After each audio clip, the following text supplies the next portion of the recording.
이제 우리 오늘은 2장의 말씀으로 넘어갑니다.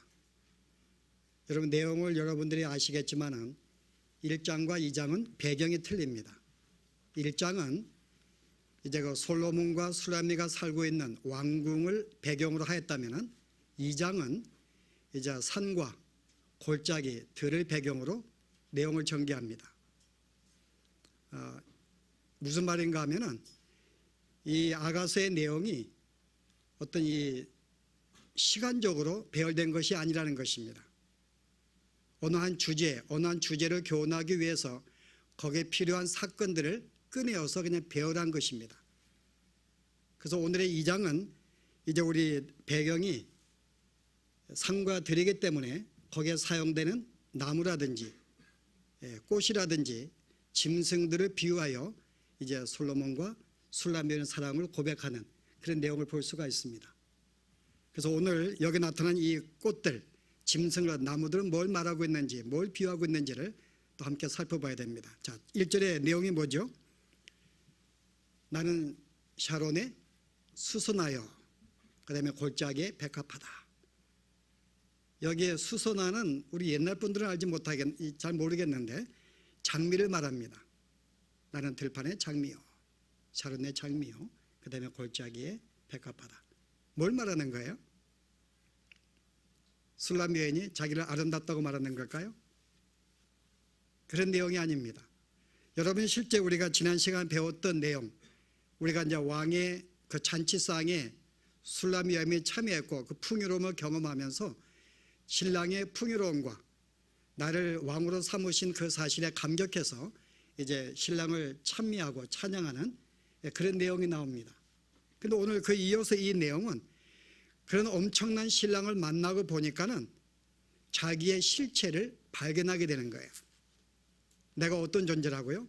내가 샤론에 수선하고 내가 골짜기에 백합하구나. 이거는 자신의 모습이 아름답다는 것이 아니고 좀 내용이 배경이 필요합니다. 여러분 샤론은 많이 들어봤죠? 샤론은 감람산의 남쪽에 있는 큰 이 광야입니다. 버려진 땅.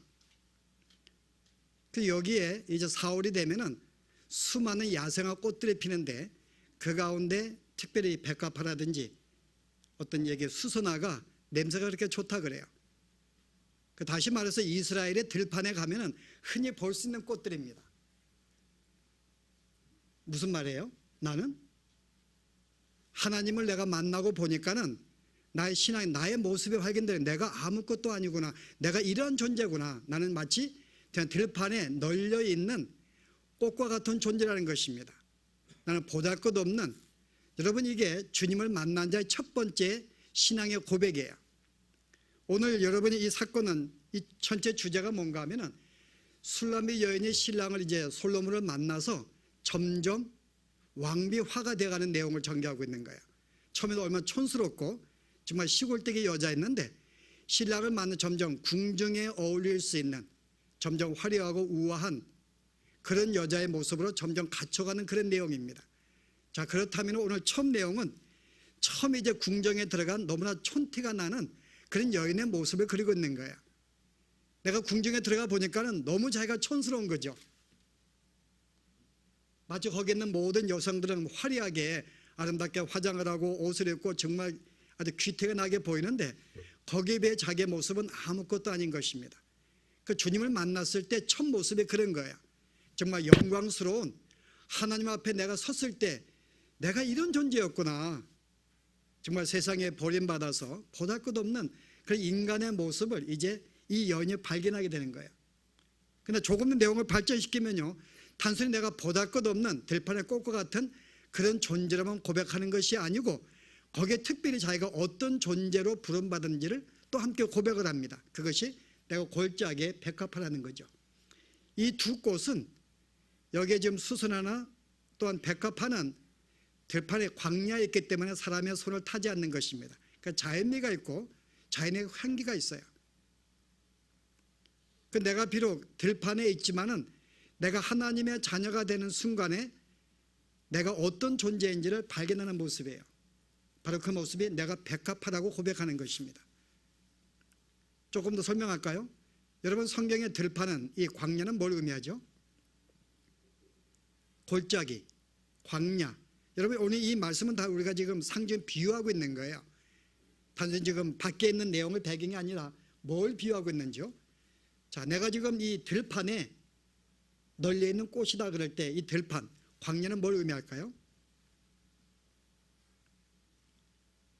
이 세상을 의미하는 것입니다. 인간이 범죄하는 순간에 이 세상은 하나님의 저주로 말미암아 황폐하고 버림받은 그런 땅이 된 것입니다. 세상을 표현하고 있는 거야.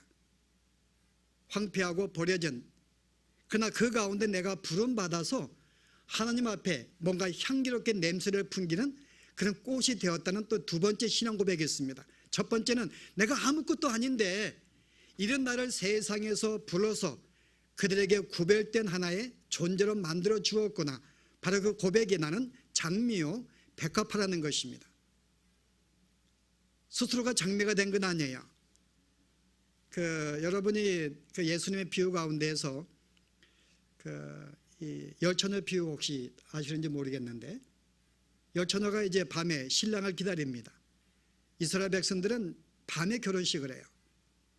그래서 신랑이 언제 올지 모르기 때문에 이제 신랑을 기다리고 있는 열처녀가 비유가 되고 있습니다. 근데 신랑이 도착했는데 거기에 많은 자기가 준 신부하고 거기에 많은 여성들이 또 종들과 함께 친구들이 기다리고 있습니다. 근데 신랑은 그 신부를 딱 알아볼 수가 있어요. 어떻게 알아볼 수 있을까요? 얼굴을 보았기 때문에? 아니면은 저를 한두 번 만나보았기 때문에? 여러분 어떻게 알 수 있을까? 밤에요. 아, 저 사람은 내 신부구나. 어떻게 알 수 있는가 하면은, 여러분 1년 전에 약혼을 할 때에 이제 신랑 측에서 모든 선물, 폐물들을 보냅니다. 그 중에 신부가 입을 옷도 함께 선물로 보내게 돼 있어요. 폐물로. 실은 그 신부는 내가 준비한 그때 폐물로 보내었던 그 옷을 입고 있는 것입니다. 그리고 신랑을 기다리고 있는 거예요. 그렇기 때문에 신랑이 볼 때는 그 옷을 금방 알아보고 신부인 것을 알아봅니다. 여기에 옷을 입힌 사건이 나옵니다. 하나의 신부인데 자기가 준비한 옷을 입고 있는 거예요. 이것을 우리가 성경에서는 구원받은 성도의 구원의 모습으로 종종 비유하기도 합니다. 우리 저번에 배웠던 우리 요한계시록의 19장에 보면은 이제 구원받은 백성들이 천상에 올라 있는데 그들이 뭘 입고 있는가요? 주님이 준비하신 세마포 옷을 입고 있습니다. 그런데 그 옷을 뭐라고 비유하고 있죠? 19장이면 이제 얼마 몇 줄 안 됐는데 한번 보실래요? 19장에 요한계시록에 그 옷을 뭐라고 말하고 있는지 제가 볼게요. 7절에 우리가 즐거워하고 크게 기뻐하며 그에게 영광을 돌리세요. 어린 양의 혼인 기약이 이르렀고 그의 아내가 자신을 준비하였으므로 그에게 빛나고 깨끗한 세마포 옷을 입도록 허락하셨으니 이 세마포 옷은 성도들의 옳은 행실이로다. 자, 이제 신부가 신랑을 맞이하는데 신랑이 그를 위해서 이 세마포 좋은 옷을 입혀주었습니다. 근데 그 옷을 뭐라고 말하고 있어요? 그것은 성도들의 옳은 행실이다. 이 옳은 행실은 착한 일을 말하는 게 아닙니다. 내가 뭐 착하게 도덕적으로 착한 삶을 살았기 때문에 구원받은 것을 말하는 건 아니에요. 이건 번역의 문제입니다.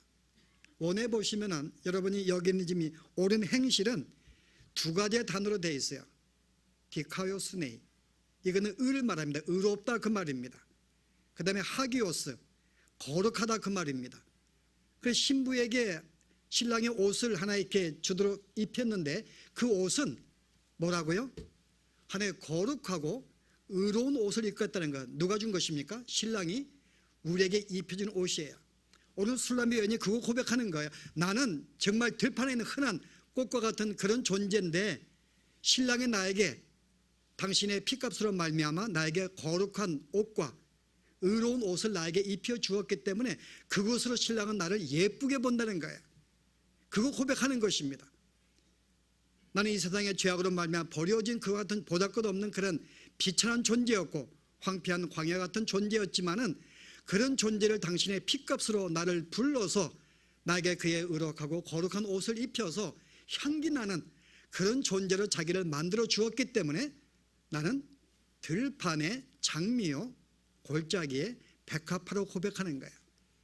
그래서 한편으로는 자기의 위치를, 자기의 어떤 옛삶의 모습을 고백하면서도 그러나 부름받은 자로서의 내가 신부가 된 자기의 모습을 고백하는 것입니다. 그랬더니 신랑이 뭐라고 답변해요? 그래, 네 말이 맞다. 네가 여기 여자들 중에 내 사랑은 가시나무 가운데 백합화, 너 백합화 맞아, 그 말이에요. 확인시켜주는 거예요. 백합화 맞다. 그런데 조금 더 정확하게 말한다면 너는 가시나무 가운데 백합화야 라고 말하는 거예요. 보실래요? 여자들 중에 내 사랑은 뭐라고요? 백합화입니다. 그럼 여자들 중은 지금 뭐로 비유하고 있는 거예요? 가시나무로 말하는 거예요. 지금 이 여인은 들판에 내가 이렇게 꽃이라고 말하고 있는데, 그래, 너는 네가 세상에서 구별받아서 세상에 세워진 존재이기 때문에 너는 가시나무 가운데 있는 뭐라고요? 백합화라는 것입니다. 왜 가시나무를 비유했을까요? 세상을? 이건 여인들을 말해요. 왜냐하면 술람이 여인이 궁정에 들어왔는데 이게 환영받지 못하는 거예요. 거기는 모든 궁정의 여인들에게 시기와 질투를 받습니다.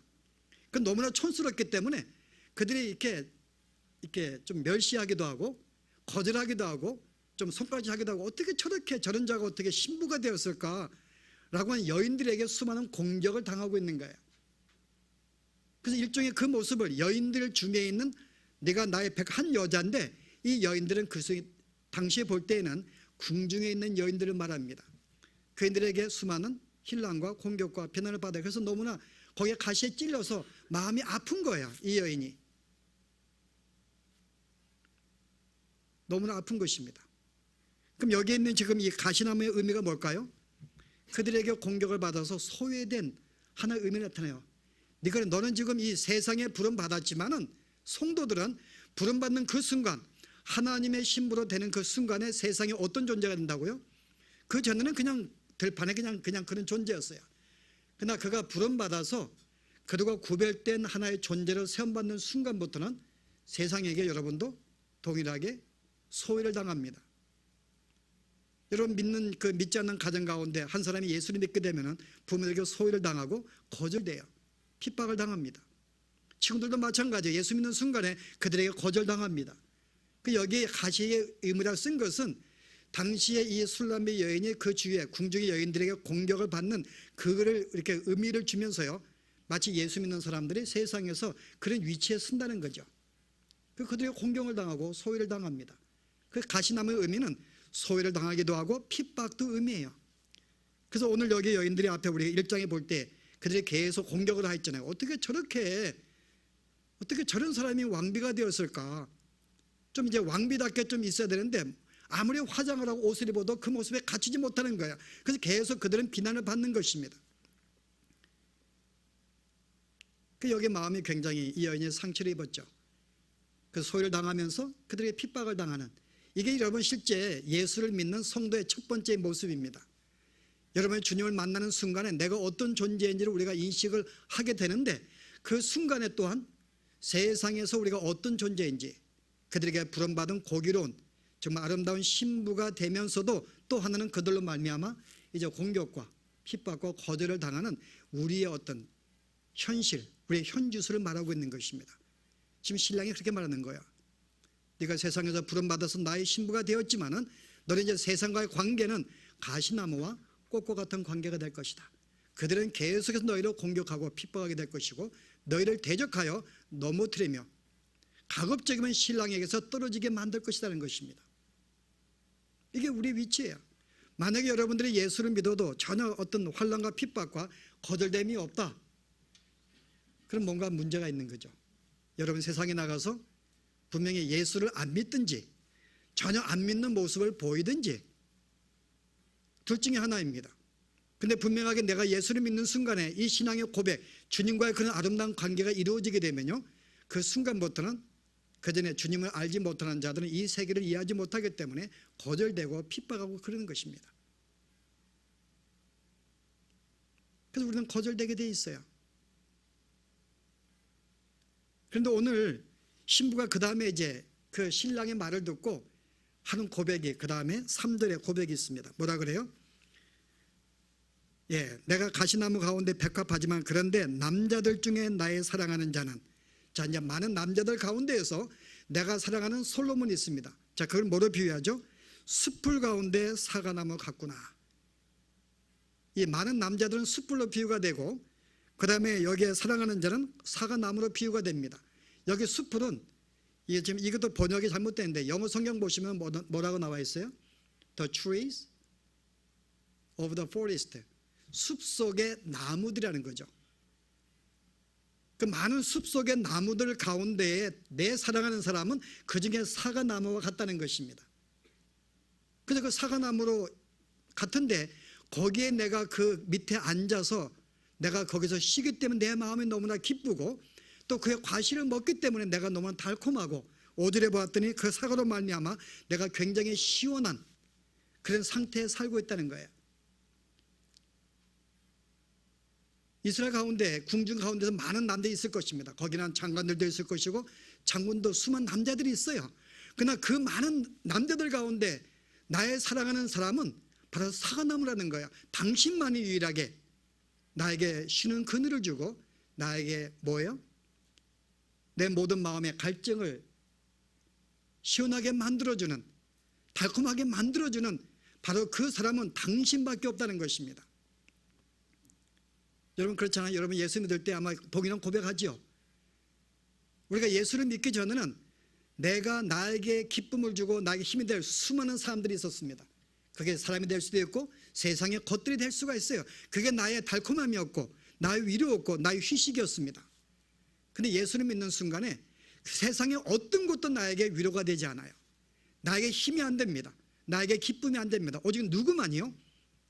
예수 그리스도 나의 신랑만이 나에게 유일한 기쁨이 되고 나에게 유일한 휴식이 되고 나의 모든 갈증을 해결시켜주는 시원한 과일이 되는 것입니다. 그래서 그들은 주님만을 찾는 거예요. 세상에 어떠한 것도 나에게 위로가 되지 않습니다. 어떠한 건 나에게 힘이 되지 않습니다. 그런데 오늘 이 술레미 말하기를, 내가 지금 여인들 가운데 내가 둘러싸여도 공격을 받고 외롭고 어떤 그렇게 거절당하고 핍박 가운데 있지만은 그 내가 힘을 얻는 것은 당신 때문에 그렇습니다. 당신 나의 사과나무로서 나의 힘든 것을 나에게 이렇게 세워주고 나의 모든 외로움을 나에게 달래주고 나의 모든 갈증을 채워주는 당신이 있기 때문에 내가 그래서 이 세상 가운데 가시나무가 있지만 그 가운데 내가 든든히 서 있는 것입니다 라고 하는 신부의 고백이 뒤따르는 거예요. 나의 유일한 힘이라는 거죠. 여러분 이게 예수 믿을 때 처음 내가 예수를 믿을 때 경험하게 되는 거예요. 내가 세상에 거절당하고 핍박을 당하고 그들에게 내가 어떤 거절을 당한다 할지라도 내가 주님의 나의 주님이시고 나의 신부가 되기 때문에, 나의 주님이기 때문에, 그분이 나와 함께 있기 때문에 그분들로 말미암아 내가 힘을 얻고 용기를 얻고 이 모든 핍박을 견디고 사는 거예요. 오늘 그 고백하는 것입니다. 당신이 있었기 때문에 나는 여전히 넘어지지 않습니다. 세상에 거기는 모든 여인들이 있지만은 그 여인들을 사랑하지 않고 나를 신부로 삼아서 최고의 왕으로 삼았기 때문에 당신의 그 사랑이 나에게 힘을 줍니다. 그럼 나는 견딜 수가 있습니다 라고 고백하는 거예요. 이 여인의 유일한 힘과 유일한 어떤 기쁨은 바로 신랑이라고 고백하는 거예요. 여러분 이게 예수 믿는 사람들의 신앙의 고백입니다. 여러분 신앙생활 때 이런 고백으로 우리가 여러분이 오갈 수 있어야 되는 거예요. 주님을 믿는 순간에 세상의 어려움과 고통과 거절 통해서 내가 힘을 내가 어렵고 힘든 가운데서도 주님만 생각하면은 그게 아무것도 아닌 거예요. 그건 나와 함께 하시는데 내가 신부가 되었는데 비록 내가 한순간은 그들에게 좀 거절을 당하고 어떤 이렇게 좀 손가락을 당한다 할지라도 내가 조만간 이제 신랑의 사랑으로 말미암아 아름답게 점점 내가 왕비화가 되어갈 것입니다. 점점 우아하게 되고 내가 그때를 바라보면서 그 모든 힘은 당신으로 말미암아 내가 그렇게 될 것을 믿고 지금 견딘다고 하는 거죠. 그 당신은 많은 이 나무들 가운데 특별히 나를 시원하게 만들어주는, 내가 유일하게 쉴 수 있는, 내가 유일하게 당신에게 의지할 수 있는 바로 그분은 당신입니다 고백하는 거예요. 자, 그러면서 이제 고백으로 끝나지 아니하고 그 다음에 어떻게 이어집니까?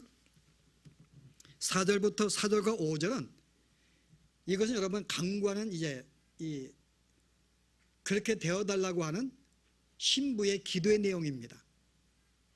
이건 단순히 그가 나를 인도의 잔치배에 나를 이끌어가지고 잔치배에 데려갔다 그 말이 아닙니다. 여러분 영어 성경 보실래요? Let him lead me. 뭐예요? To the banquet hall. 뭔가 하나님이요 그로 하여금 내 신랑으로 하여금 나를 잔치집으로 인도하게 만들어 주옵소서. 그 신랑은 자기가 세상에 살면서 세상의 것들로 어떤 어려움과 마음의 상처를 입을 때 신랑이 나에게 힘이 되는 걸 알고 있었어요. 이게 너무 좋기 때문에 더 간구하는 거예요. 이런 신랑이 나에게 주었는데 그 신랑이 계속 나에게 힘을 달라가는 거죠. 나를 떠나지 않냐 계속 나와 함께 늘 동행하셔서 당신으로 말미암아 더 내가 힘을 얻고 기쁨을 갖고 살게 달라는 기도의 내용이 4절과 5절입니다. 뭐라 그래요? 내 신랑으로 하여금 나를 잔치집으로 데려가게 하소서. 그래서 거기에서 어떻게 해요? 6절에 보았더니 5절에 보았더니 거기에 있는 건포도로 거기에 있는 사과나무로 나를 시원하게 만들어주고 나를 소생시켜 주시옵소서. 이거는 이제 너무나 신랑과 함께 동감을 줬기 때문에 하나님께 간구하는 간청한 내용입니다. 그렇기 때문에 내가 신랑과 더 가까이 있기를 원합니다. 그 나를 잔치집으로, 이 말은 여러분 원문에 보면은 포도원의 집이에요. 포도주의 집. 이 포도주는 우리의 기쁨과 즐거움과 황홀감을 줍니다. 그 내가 이런 신랑을 만난 주님, 내가 주님과 더 깊게 가까이 있음으로 말미암아 당신으로 말미암아 나에게 더 황홀과 기쁨을 주시고, 특별히 이 건포도는 여러분이 그 현대인은 좀 이해하기 쉬울 텐데요, 이건 소생제입니다. 이스라엘 사람들에게 건포도는. 우리가 종종 몸이 허약할 때 집사님 뭘 맞아요? 병원 가서 가본 적이 없는가요? 네, 우리가 포도당을 맞잖아요. 건포도는 거기 이스라엘 사람에게도 하나님의 소생제, 내 힘을 소생시킨다는 거죠. 사과나무 나를 시원하게 만드는, 여러분 예수 말씀 가운데 나는 영원한 생수라고 하면 나에게 오른 자는 그에게 목마르지 아니할 것이고 나를 시원하게 만드는 생수로 등장합니다. 그 내가 주님과 더 깊이 가까이 있으면서 주님과 더불어 나로 하여금 당신의 그 생명으로 나를 더 소생시켜 주시고 나를 시원하게 만들어 주시고, 너무나 그 삶이 좋으니까요 더 주님과 깊이 가까이 있기를 원하는 거예요. 그와 떨어지고 싶지 않는 것입니다. 그래서 나로 하여금 아버지께 간구하는 거죠. 하나님, 나로 하여금 예수님께 더 깊이 가까이 거기에 내가 머물러서 그런 말미암아 내가 평안을 누리고 기쁨을 누리고 내가 어떤 달콤함을 누리고 힘을 얻을 수 있는 그런 삶을 허락해 주옵소서. 또 하나의 기도 내용이 뭐죠? 그가 나로 하여금 나의 깃발 되게 하소서. 이 나의 신랑의 사랑이 나에게 깃발 되게 하소서. 여러분 깃발 그러면 뭐가 생각나요? 출애굽기 여러분이 17장에 보시면 이스라엘 백성이 출애굽을 하게 됩니다. 광야를 갈 때에 아말렉 족속을 만나게 돼요. 그래서 그대가 전쟁을 치르는데 전쟁하는 방법이 좀 특이합니다. 어떻게 해요? 모세가 자기 이 아론과 홀을 데리고 산 위에 올라가는 거예요. 거기에 그냥 손을 드는 것입니다. 그 손을 들면은 이스라엘이 전쟁에 승리해요. 아말렉과 싸울 때. 근데 모세가 피곤해가지고 손을 내리게 되면은 전쟁에 점점 집니다. 근데 결국은 계속 이제 아론과 홀이 그 팔을 들고 계속 서 있게 만들므로써 결과적으로 아말렉 족속을 물리치고 전쟁에 승리하게 돼요. 너무나 감사해서 여호수아가 그 앞에 번제단과 예배를 드립니다. 그리고 그 번제단을 가리켜 여호와는 나의 깃발이요 여호와 니시라고 말합니다. 여호와 나의 깃발입니다. 당신이 우리를 도와주었기 때문에 당신의 보호 속에 우리가 승리하였음을 고백하는 거예요. 오늘 여기 그 말하는 거예요. 당신의 그 우리의 사랑이 당신의 깃발이 되게 하소서. 그 내가 주님과 깊은 교제 속에서 내가 당신으로 말미암아 이 땅에 당신은 나의 보호자며 당신 나의 승리의 힘이기 때문에 계속 이와 같은 삶을 허락해 달라는 거죠. 당신 나의 유일한 힘이 되게 해주십시오. 나의 힘이 되소서. 나의 승리가 되소서. 왜냐하면 세상에 살면서 우리가 너무 핍박과 거절 속에서 너무나 힘드니까는, 그러나 신랑이 나로 하여금 항상 힘을 주기 때문에 그게 너무 좋으니까는 주님 계속해서 나로 하여금 나의 힘이 되시고 나의 승리가 되시고 나에게 능력을 주셔서 이 모든 것을 잘 감당할 수 있도록 정말 주님과 더불어 계속 교제하며 행복한 삶을 살 수 있도록 주님 도와주세요. 내 신앙에 떨어지지 않냐고 넘어지지 아니하도록 붙잡아 주십시오 라는 기도의 내용이 4절과 5절의 내용입니다. 그랬더니 주님이 즉각적인 반응이 나와요. 자, 6절 어떤 반응이 나올까요? 기도의 응답이요. 그가 왼팔로 내 머리를 고이고 오른팔로 나를 안는구나. 이제 기도가 끝나자마자, 그의 간구가 끝나자마자 이제 신랑이 어떻게 해요? 하나님 왼팔로 그를 머리를 눕히고 오른팔로 그를 덮어줍니다. 여러분이 조금 한국에서 국어를 잘했으면은 아마 시를 배웠을 텐데 이 내용이 뭔지 여러분 알겠죠?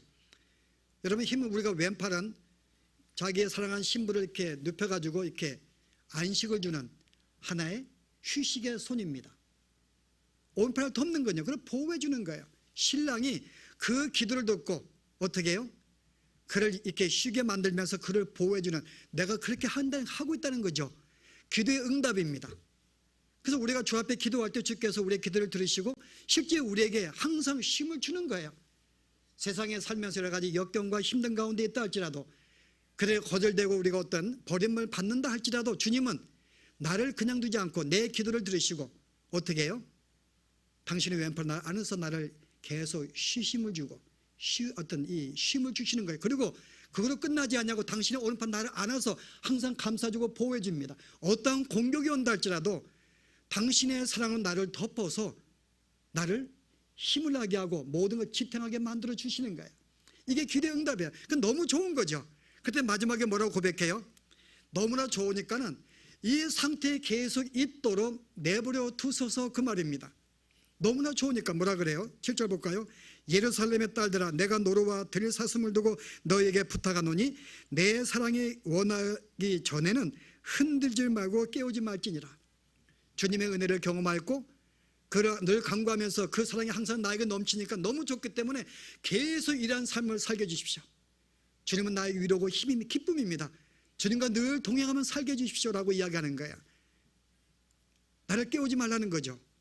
신랑이 나를 깨울 때까지, 신랑이 나를 깨울 때까지 나를 깨우지 말라. 근데 누구에게 말하는 거예요? 예루살렘의 딸들에게 말하는 거예요. 예루살렘의 딸들은 어떻게 해요? 거기에 궁정의 여인들은 신랑과 어떤 술람미 여인과 이 솔로몬 왕의 관계를 시기하고 질투하기 때문에 계속 그 관계를 깨기를 원하는 것입니다. 가급적이면 같이 못 있게 만들려 하는 거예요. 그들에게 말하는 것입니다. 근데 여기는 단순히 궁정의 여인으로 끝나지 않고요, 이거는 상징적인 표현입니다. 여기 예루살렘의 딸들아, 이 말은 마땅히 여성형으로 되면은 그 궁정의 여인들일 거야. 근데 이 단어가 남성형으로 돼 있어요. 그의 신앙을 방해하고 공격하는 자들, 네가 왕후 같으면은 왕후답게 살아야지 요구하는 일종의 율법주의, 인본주의들입니다. 예수를 믿는 순간에 이것은 남성형은 일본 율법주의예요. 그래서 우리가 예수를 믿는 순간에 네가 예수를 믿으면 이 정도는 살아야지, 하나님의 백성답게. 여기 이 예루살렘의 여인들이 그거 공격하고 있는 거예요. 네가 신부가 되어, 신랑이 네가 왕후가 되었는데 어떻게 그 모양으로 좀 왕후같이 갖고 화장도 하고 좀 몸단장하고 옷도 입고 해야지. 그래서 이 여인 너무 바빴던 거죠. 거기에 이제 좀 이렇게 그 여인들에게 비슷하게 맞추기 위해서 열심히 화장도 해보고 옷을 입지만은 여전히 어울리지 않는 거예요, 자기 몸에는. 근데 이 여인의 역할들이 신랑에 맞게 살라는 것입니다. 신랑의 신부에 맞게 살라는 거예요. 여러분, 이게 세상의 요구들입니다. 또 우리 주위에 어린 성도들의 요구예요. 예수를 믿는 순간에 내가 하나님의 백성이면, 네가 집사가 되었으면 그 정도 좀 바르게 살아야지. 어떻게 그 모양에 어떻게 신부를 할 수 있느냐. 그래서 그것을 계속 흔드는 것입니다. 이 사람은 지금 그거 갖고 내가 신랑과 함께 있는 게 너무 좋은데, 그러지 말고 네가 지금 필요한 것은 뭐예요? 거기에 걸맞는 모습을 갖추고 계속 준비하고 살라는 거죠. 그랬더니 그들에게 호소하는 거예요. 예루살렘의 여인들아, 나를 더 이상 이 상태, 내가 너무 좋기 때문에 나를 깨우지 말라는 거야. 내가 너무 좋아한 거야. 깨우지 말라는 거죠. 그러니까 누굴 두고 맹세하는 거예요? 노루와 들사슴을 두고 맹세한다. 단순히 부탁하는 게 아니라 노루와 들사슴을 두고 맹세해요. 이 내용은 여러분들이 지금 이 의미를 알지 못할 텐데요, 가장 쉬운 것은 여러분 그 70인역은 이 말씀을 뭐라고 번역했는가? 70인역 알죠? 이스라엘 백성들이 그 계속 이 강대국 공격을 당해가지고 수많은 민족이 흩어졌어요. 그래서 많은 이스라엘 백성들이 애굽에 살게 되었는데, 애굽의 한 도서관장이 여기에 살고 있는 히브리인들을 위해서 이스라엘에다가 청을 합니다. 너희들이 지금 성경이 있는데 이들이 여기 애굽에 와가지고 여기에 살면서 이미 다 잊어버린 거예요, 히브리어를. 그래서 이 백성, 너희 백성을 위해서 너희가 와가지고 헬라어로 좀 번역해 달라는 거죠. 그래서 각 지파에서 7명씩 파송이 돼가지고 실은 여기 와서 한 72명 정도가 와서 번역을 합니다. 그래서 번역된 성경, 그 히브리어가 헬라로 번역된 게 70인경이에요. 그 70인경 보면은 이 노루와 사슴이 뭐로 번역되었는가? 하나님의 강력한 군대라고 번역했어요.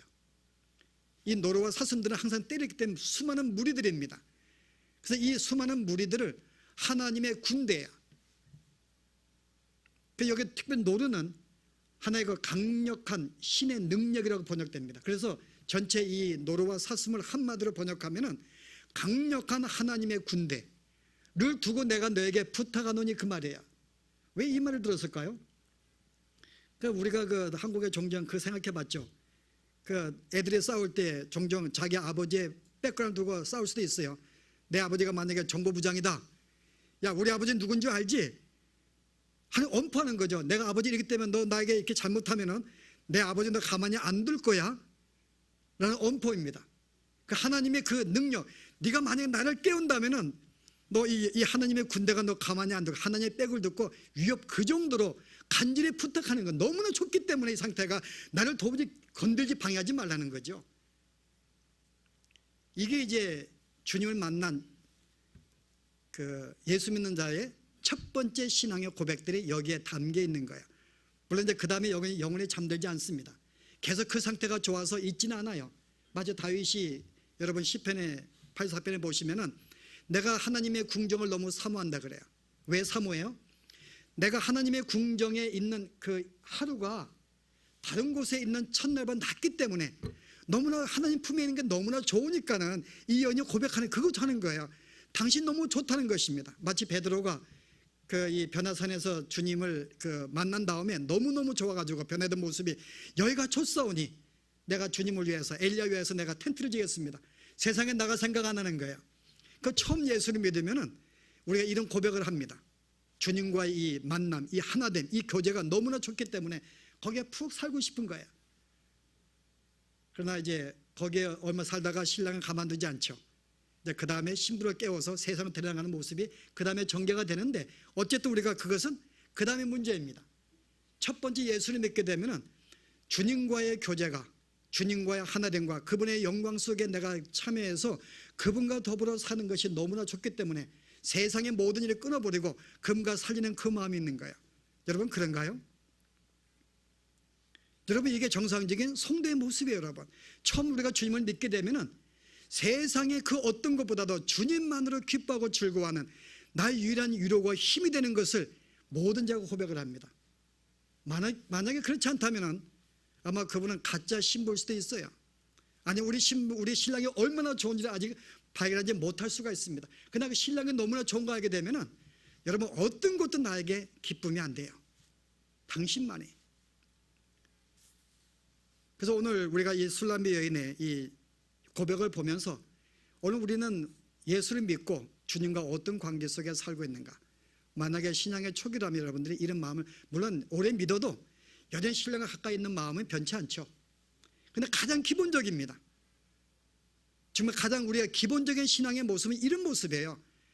신랑이 내가 어떤 존재인 줄 알지만은 그러나 나로 하여금 귀한 생명을 만드셔서 너무나 감사하고 이 모든 것이 신랑으로 말미암아 내가 여전히 신앙 가운데 지키는 것을 내가 고백하면서 이게 너무 좋기 때문에 더 그와 깊이 교제하기를 원하는 이런 마음, 그래서 거기서 깨고 싶었는 이런 마음을 갖는 이 신앙의 모습. 오늘 다시 한번 우리가 예수를 믿으면서 우리가 이랬던 것이 무엇인지 마땅히 실은가 내가 이런 고백 속에서 내가 사는 것이 정상적인 삶인 것을 내가 다시 알고 있어요. 내가 주님과 이런 고백 속에 내가 살고 있는가? 정말 주님으로 기뻐하고 있는가? 나 위로가 되고 있는가? 아니면은 신랑보다 세상이 더 좋아서 세상에 그걸 내가 나를 만족시키고 내가 그 그늘에 쉬고 나의 만족과 달콤을 주기 때문에 더는 신랑이 필요 없는 혹시 그런 삶을 살고 있지 않는지 오늘 다시 한번 우리가 하나님의 그 영원한 하나님의 내가 신부가 된 것이고 또 그의 신분과 풍요로움과 그의 직위로 말미암아 나에게 주어진 이 신분과 풍요로움 얼마나 큰 줄 알고 이것으로 감사하며 계속 그런 말미암아 아름다운 행복한 삶을 살기를 소원하는 여러분 되기를 바랍니다. 기도하십시다. 하나님, 정말 주님만이 우리의 기쁨이며 우리의 위로이며 우리의 그늘이며 우리의 소망이신데 오늘 주님을 처음 만났을 때 이 기쁨이 우리가 주님을 점점 믿으면서 이러한 사실을 잊어버리고 다른 것으로 기뻐하고 즐거워하며 그것에 그늘이 되어 쉬기를 원하는 오늘 우리의 이러한 삶을 우리가 살고 있지 않는지요. 하나님, 참으로 술라미 여인이 이 엄청난 신랑을 만났을 때에 자기가 어떤 존재인지를 발견하였지만은 그런 참으로 들꽃을 들어다가 세상에 구별된 백합화와 장미를 만드사 향기 나는 존재를 만들어 준 것, 오늘 이것이 우리의 받은 축복이며 주님의 끝없는 그의 돌보심과 사랑이 있었기 때문에 오늘도 이 세상에서 넘어지지 아니하고 믿음을 지키며 살게 되었음을 고백합니다. 오늘 술라미 여인처럼 이러한 삶이 너무나 좋기 때문에 계속해서 주님과 깊이 동행하며 주님의 사랑 속에 이 땅에 살기를 소원하는 그 마음을 저희들로 갖게 하시고 진실로 우리의 유일한 기쁨과 즐거움과 우리의 안식은 주님밖에 없는 줄 알고 늘 주님을 간구하며 주님과 깊이 동행하며 주님의 사랑으로 이 땅에 아름다운 믿음의 삶을 살 수 있는 저희들의 삶이 되어지도록 축복하여 주시옵소서. 예수 이름으로 기도합나이다.